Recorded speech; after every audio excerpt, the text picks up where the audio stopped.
Hello, happy Thanksgiving, and welcome to episode 252 of Tall Guy Talks Travel with Rick Doherty. Of course, I am your host, Rick Doherty. On the show today, we'll be continuing our conversation from last week's episode. Maz and I were talking about Disney's billion-dollar busts. These are movies that made $1 billion at the box office, but made no cultural impact. With that in mind, we have been going over every Disney-owned film between 2015 and 2019 that racked up $1 billion box office take. We will then talk about what, if any, impact the movie has had on the zeitgeist. By the end of the talk, we will be going over how Disney's strategy is leading to this phenomenon and suppressing some of their projects that may make a bigger cultural impact. Before we get started, it is Thanksgiving, and I would just love to take a moment to thank all of you for your continued support of the show. Earlier this month, we passed another milestone with our 250th episode. Early next year, we will pass another milestone with 5 years of posting a brand new episode of the show each and every Thursday for over 5 years. As I have said in the past, our podcast has lasted longer than the Confederacy, so in the interest of preserving American history with this country's 250th anniversary coming up next year, I believe I deserve a statue. It's only fair. In that time, you have helped us and our guests raise money for a domestic violence shelter, the Boys and Girls Club of America, various food banks in disaster-ravaged areas of the country, LGBTQ+ organizations, and more. When you have seen me in the parks, you have said hello. Through this show, I have met some of my closest friends or found ways to keep my friendships active through my move away from Florida and the theme parks.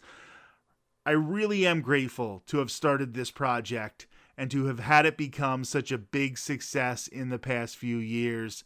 Thank you so much. Please do me a favor and help me keep continuing to grow this show. If you are at a family gathering and you're talking to other Disney-loving relatives today, tell them about the show. If you have a big social media following, post a link to one of our episodes. Of course, it always helps us if you subscribe to the Tall Guy Talks Travel with Rick Doherty YouTube channel, drop a like on as many videos and podcasts as possible, and leave the occasional positive comment. There is a lot of negativity out there on the internet. Even the Disney community sees its share of hateful people and people who just like to put down others for clicks. While we certainly don't like every decision made by Disney or Universal, and we will talk about our opinions honestly, we aren't going to be negative just for sensationalism. From day one, our biggest goal was to make this an inclusive community. I believe we have done that and more since February of 2021. Since we don't appeal to the lowest common denominator and because our discourse is a little more verbose and sophisticated, we are never going to have the biggest audience in the Disney podcast community, and that is okay.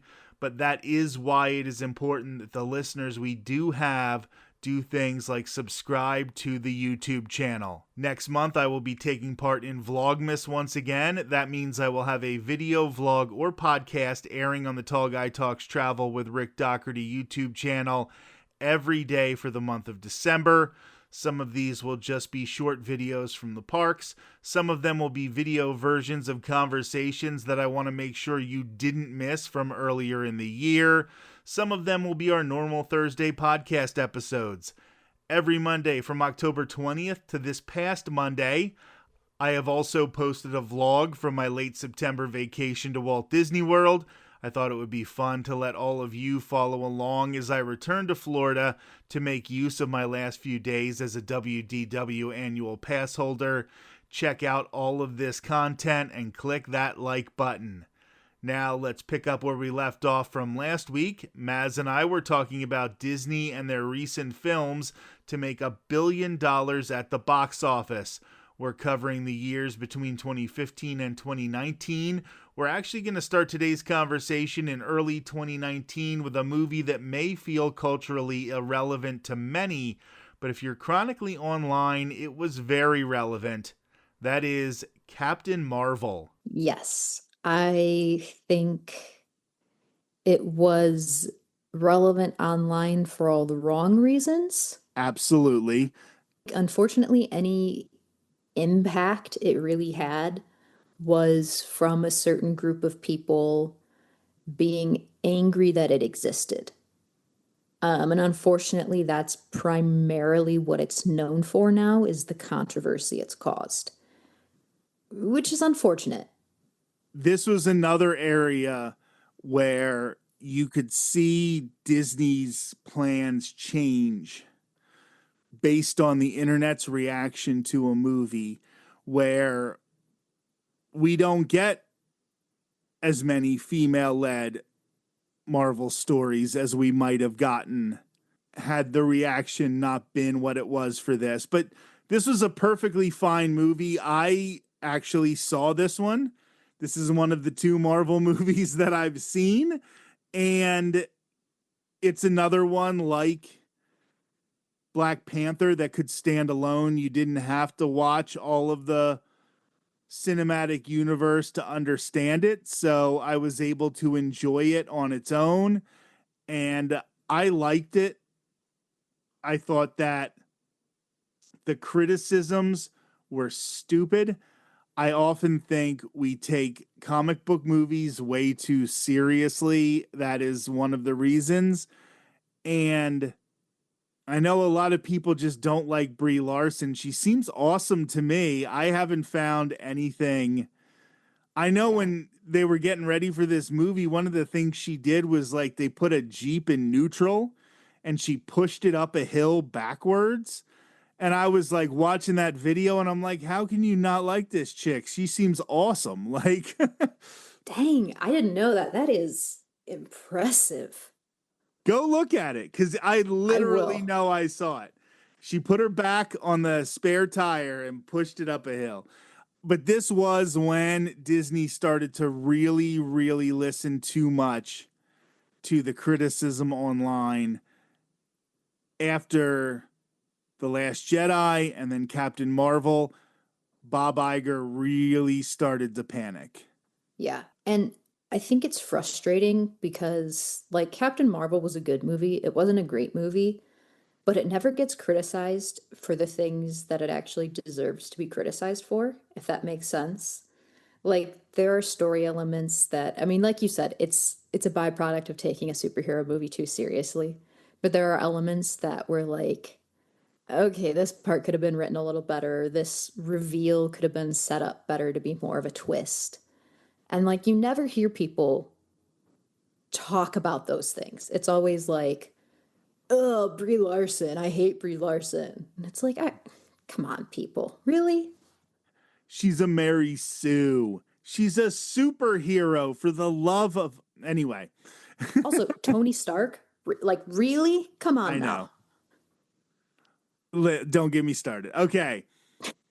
Avengers Endgame, $2.797 billion, second highest grossing movie of all time. At one point was number one. This was culturally relevant. And actually, I would say the start of the downfall for Disney making Marvel movies, because now that they had sort of tied a bow on the story, they didn't really know where to go after that. And I think they're still kind of trying to figure out what to do with the Marvel property, because Disney won't say, all right, we got all of these $1 billion movies out of Marvel. Maybe we just let it rest for a while, let it ride, let it chill, let it sit back, wait 10, 15 years, and then new Marvel Cinematic Universe. They definitely want to keep continuing down the road of releasing Marvel movies, but they're never going to have the cultural impact of this one unless they take a break. Yes. And I would argue that this was like the last time there was really a moment where everyone had watched something and was talking about something. It was everywhere. You could not go anywhere in person, online. This was the hot topic. And it was fun. It was so much fun. And then I think, yeah, I think they just didn't know how to move forward. And instead of taking a beat and saying, we're going to come up with a new arc and we're going to wait 5 years, they were like, no, let's make 4 movies a year and 3 TV shows, and it's all going to be intertwined, and you have to watch all of it to get it. And it kind of just burned people out and burned up all the goodwill that Endgame bought them because it was a perfect ending. And now we are getting back to the live action remakes, and the live action remake of Aladdin, which just snuck over $1 billion. And I would say this is another one that had zero impact. I think you will find more people who complained that Will Smith was taking over the role of Genie than you will actually find people who saw this movie. I saw it in the theaters. I liked it. However, it did have no cultural impact, and I'm still a Robin Williams. Like, Robin Williams was the Genie, and anything else after that is just a different Genie to me. It's not even the same character. Yes, 100%. Um, I I also saw it in theaters. I also liked it. I liked that they made some changes to some of the lyrics to update it and make it less insensitive in places. I think that was a very smart move. But like in terms of its relevancy, it never really caught on. Like you said, I think, Robin Williams is one of those actors where you can't really follow him up. And I think Will Smith did a great job with like what he could do. Like he was a good genie. He did a good job, but no one is going to be Robin Williams. And so it almost is like it defeated itself before it had a chance to do anything because you just, he really was, I mean, pardon the pun, magic in a bottle, and you just can't capture that twice. I thought Naomi Scott was great in this movie. I thought Yeah. that her original song was really good. This is the second time that I really liked the original song that they added to the live action remake. There was just something about it that felt unnecessary. Mm-hmm. Like, I enjoyed it,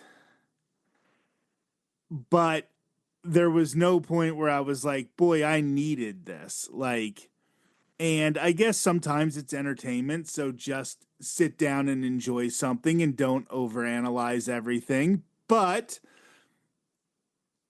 for you, I never think about like, oh, you know what I'm going to do? I'm going to go back and watch that live action Aladdin. You know what I Right. mean? So Right. If I want to watch Aladdin, I'm going to put on the animated Aladdin and watch that. I'm never going to go, oh, I want to watch Aladdin. Let me put on the live action remake. and that It might doesn't hit the actually same. be the best way to describe some of these movies. Like, even some of the Marvel movies that connect things. Once they've Mm-hmm. connected the things, do you really have to go back and watch them? Once you've seen these live action Disney movies, do you really have to go back and watch them? So that's probably a good barometer to whether it is relevant. I think this one we might disagree, or we might have different thoughts on it anyway. Toy Story 4. I think a lot of people felt like Toy Story 3 was the perfect way to end this series, and that Toy Story 4, they either really liked it or they really didn't. What are your thoughts on it? I I am one of the people who think Toy Story 3 was the perfect ending. Now, granted, Toy Story was the franchise that I grew up with. This was like the one that followed me. Toy Story 3 came out, I think, the year before I went to college. So, like, it really did kind of follow my life, and I really was attached to that. Toy Story 4, I thought was unnecessary. I thought it didn't understand the characters and their motivations. I thought it didn't really make sense for it to exist. Now, that being said, it was hugely relevant. It had a huge impact, especially in terms of like children, which admittedly is the target audience for this movie. Kids were obsessed with Forky. That character was everywhere. And like every child that I encountered, like in family or babysitting or whatever, were like, they were all in on this movie. Okay. So like I think it hit its target demographic, and I think it did what it set out to do, which was make money. But I don't agree with it existing. Makes sense. I also think that the Keanu Reeves character Oh my gosh, yeah. really was something that sort of entered the zeitgeist there for a while as well. But people just love Keanu Reeves. I mean, how do you not? The Lion King. The Lion King live action made almost $1.7 billion. It had frickin' Beyonce in it. And I forgot it existed until I was looking at this list. And they did a sequel. Yeah. This is the only movie on this list that I have never seen. And I probably won't. Like there's no pull to it for me. Um and again, once it left theaters, I completely forgot about it. And then they announced they were doing the sequel and I was like, "Oh my God, that's right. They did a first one of these years ago." It's there. It is, yeah. Um, I could say this is almost the personification of everything that's going wrong right now for Disney, or everything that's leading them in the wrong direction. The second that they made this and it made $1.7 billion, there was no turning back, because they know they can just do a Mufasa and it will make money. Maybe it won't make $1 billion, but it's going to make more than whatever animated picture that's an original story, because they won't promote it well enough. Yeah. I thought there was a time when, I don't even remember what was the topic, but on John Oliver's show, he said, that would be like me saying I was the best Zazu. I might believe it, but it is objectively not true. And that, I think, says it all about the Lion King live action remake. One And more thing about that. yeah, Sorry. no, go. One more thing about the Lion King live action that makes me really mad. It's not a live action movie. Well, see, that's what Like, I was gonna say. I was gonna say that was what Sarah says. Our other co-host was like, I still hate when people call it live action. I understand why they call it live action, so I will still do that. But yes, yes, they are CGI animated right. And animals. like it was absolutely marketed as a live action, for sure. But ultimately at the end of the day, all it is animating characters with less expressive animation. That's all you're doing. You're taking these characters who had these like massively expressive faces and emotions because they were animated cartoons and saying, well, a real lion wouldn't move that way, so we can't do that. And it's like, well, yeah, that's why it was animated to begin with, because the format doesn't work fundamentally if you try to make them real lions. And I think that's like kind of just the crux of the issue with that movie. And then the last couple months of 2025 19. We had no idea what was about to hit us and shut down the world. But Disney released two more billion-dollar movies, and they spent probably close to $500 million promoting them. Easily. And they got their money, but just barely, actually, when you go look at the final numbers, the final tallies. Frozen 2 and Star Wars The Rise of Skywalker. So, first, we're going to start with Frozen 2, which I don't think had a huge cultural impact. However, I noticed when I was watching the Disney Starlight Parade, the new nighttime parade at Magic Kingdom, and when Elsa was coming around on her float, they were able to play songs from Frozen 2. It's now 6 years after that movie, so at least some of the songs stayed culturally relevant enough that I think they are now in the Disney milieu, and they will be songs that you can hear throughout Disney parks, Disney stories, Disney shows. They might be available for fireworks, parades, things like that. Even though they do still have, even though on Main Street USA, they do still play an instrumental version of The Cover Is Not the Book and from Mary Poppins Returns. And I don't know if that necessarily has the cultural relevance that we would be talking about here, but the songs seem to have stuck. I don't know if the movie itself stuck that much. So here's my thought.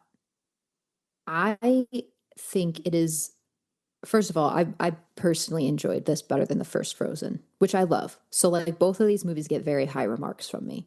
Agree. So, maybe I'm a little biased. I think that it is very culturally relevant. I think that, like you said, the songs are well known. There were a lot of moments in this movie that took off, like Christoph's whole 80s inspired power ballad. That was a huge deal. I just think that we're skewed by the impact the first one had. Like, I think that the first Frozen was so omnipresent for so long, everywhere you looked, that we look at Frozen 2 and we go, oh, it really wasn't that impactful. But, like, it was by any other movie standard. Like, these are still characters that are hugely beloved. It's like you said, it's being incorporated into shows. You know, it's still hitting a lot of, like, Disney milestones for relevance and impact. But, you know, you just, the scale is so broken when you think about how Let It Go was everywhere for like 3 years. I'll accept that answer. I think that's a valid answer. You definitely thought about that one. Now, here I'm going to come with the most controversial opinion of the entire thing. Star Wars The Rise of Skywalker is the most irrelevant billion-dollar movie of all time. I mean, it's certainly up there. I think it is more irrelevant than the Aladdin live action remake, than the Lilo and Stitch live action remake. It is, okay, maybe not the Fate of the Furious, but besides that, looking on this list, I would be hard pressed to find a movie that had less of an impact, because what Disney was trying to do with this one was almost not have an impact. Disney was Hmm. trying not to offend anybody with Rise of Skywalker. And the whole thing was reading the internet and where people complained and trying to correct that, but trying not to overcorrect it because you don't want to make the other people upset. So it just became a large blob of really great special effects, really great fan service moments where we got to see Lando again and we got to see Han Solo again. But in the end, do you even think about this movie being a part of the Skywalker saga anymore? Do you even think about the plot points that were, well, the ones that were there? Do you even like really think about them as being part of the grand story of Star Wars, the Skywalker saga? This is the end of 9 movies. And it just felt like, oh, a pretty cool movie on its own. Yes, it is almost impressively bland in the way that it does nothing. Like like to get to a point where you're not saying anything, you know, I mean you kind of are, but like it's not, you're like trying to half say something without fully throwing your full weight behind it in case it makes someone mad. So you're like, hey, this might be good. Maybe family's not blood, but also it is because here's this relation. Everyone's happy, right? And it's like, well, no, actually. That's not how it works. You have to kind of pick something to be your message or to be your moment.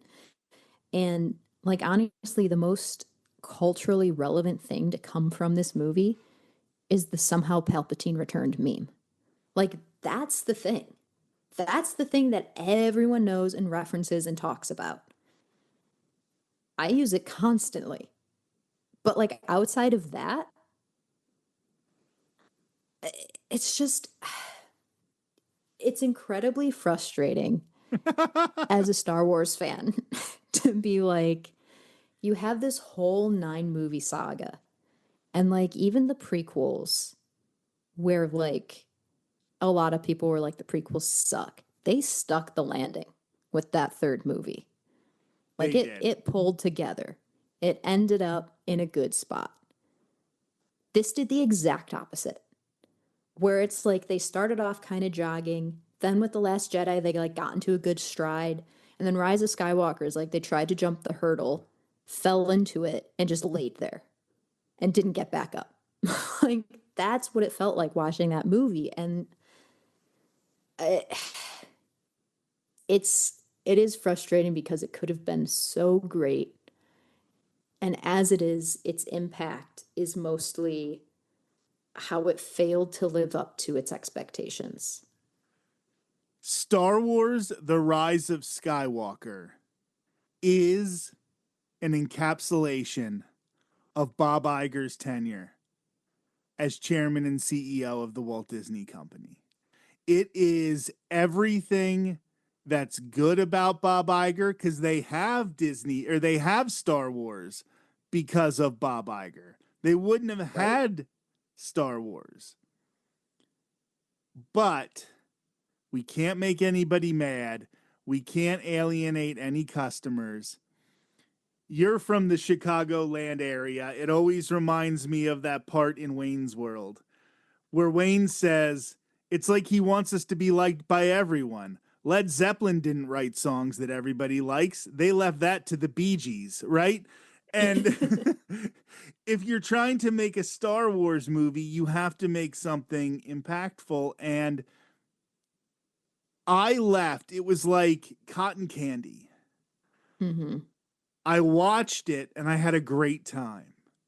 And I left the theater feeling great. But then the more I thought about it, I was like, nothing happened. I just Yep. watched something fun to visually experience. And now there's no cultural impact to it. Even Star Wars Galaxy's Edge, the theme park lands, take place before the Rise of Skywalker. So even the only thing really still active is before that movie happened. So it's almost like that movie didn't happen. When you ride Rise of the Resistance, you're riding post The Last Jedi. So it's really, really a unique thing that they were able to make this movie that probably had more hype than any Disney movie before it, even. Like, this was the most hyped movie I can remember. And a couple months after it came out, nobody was talking about it anymore. Yeah, it really is one of those things where you have decades building up to this exact moment and this story that's being told. There are decades of storytelling behind this. And then they like created something fun, but you don't really think about it ever.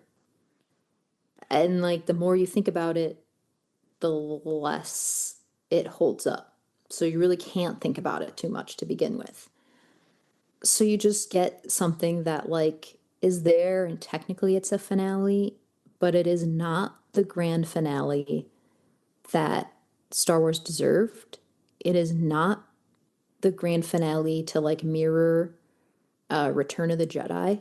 Like it doesn't pull off the same level of wrapping up a storyline that the other Star Wars movies have. It really just dropped the ball in so many different ways. And it's like bubble gum pop in the 60s. They call it bubble gum because you don't even eat it, right? You Right. don't even get food from it. It made less money than the live action Beauty and the Beast. Oh boy. That's Oh, insane. that is a stark statistic. Wow. And now this is adjusted for inflation. I want to go over the 10 highest grossing movies as of 2024, adjusted for inflation. And this is just going to show you when you think about how important these movies are compared to some of the movies that we just mentioned. And if you don't adjust for inflation, some of these didn't make as much as the ones that we're discussing. Number 10 is Star Wars The Force Awakens. Number 9 is Dr. Zhivago. Mm-hmm. Okay, I think I have heard of it. I guess it's from 1965. So, all right. Number 8, The 10 Commandments. Number 7, E.T. Oh wow. Number 6, I don't know how you feel about this movie, The Sound of Music. Yeah, I wonder. Number 5, Avengers Endgame. 4, Star Wars A New Hope. 3, Titanic. 2, Avatar. Number 1, Gone with the Wind. Yeah. Now, you can have your opinions on any of those movies. I absolutely hate some of them, Mm-hmm. but they are culturally relevant. And when you're talking about a movie from 1939, a movie from 1956, you're not going to be talking about the live action Aladdin in 70 years. No. Unfortunately, you're not even going to be talking about the rise of Skywalker. So that goes to show how Disney dropped the ball there. Yeah, it's just it is very interesting, especially put in that perspective. Yeah, I feel like it has already largely been forgotten in the sense of like people don't care too much about what it did. They're ready to move on from it. So yeah, rough. Rough ending for that franchise. Boy oh boy. But it'll be coming back because we're going to have a Mando and Baby Yoda and all that stuff. So, Sure will. anyway, this was every bit the topic I was hoping it would be, Maz. And we definitely got to explore a lot of different things. So, thank you so much for joining me as always. Can't wait to have you back on the show. Thanks for letting me be a part of this. It was absolutely a blast. This has been episode 252 of Tall Guy Talks Travel with Rick Doherty. Once again, happy Thanksgiving. We will be back next week with another brand new episode. My other co-host Sarah Says will be back on the show, and we will be talking about a topic that has been on my mind for well over 5 years. We all know that Disney is good at making you waste your money. We have all come to terms with that. A conversation that I don't think we have enough is how Disney is really good at making us waste our time. When you're on vacation and the theme parks are only open for a finite number of hours, you want to make the most of your schedule. Disney has sneaky ways of stalling you from accomplishing everything you want while you're there. This helps them sell lightning lanes, minivan rides, and most importantly, extra park tickets. That will be next Thursday on Tall Guy Talks Travel with Rick Doherty. Until then, have a great week.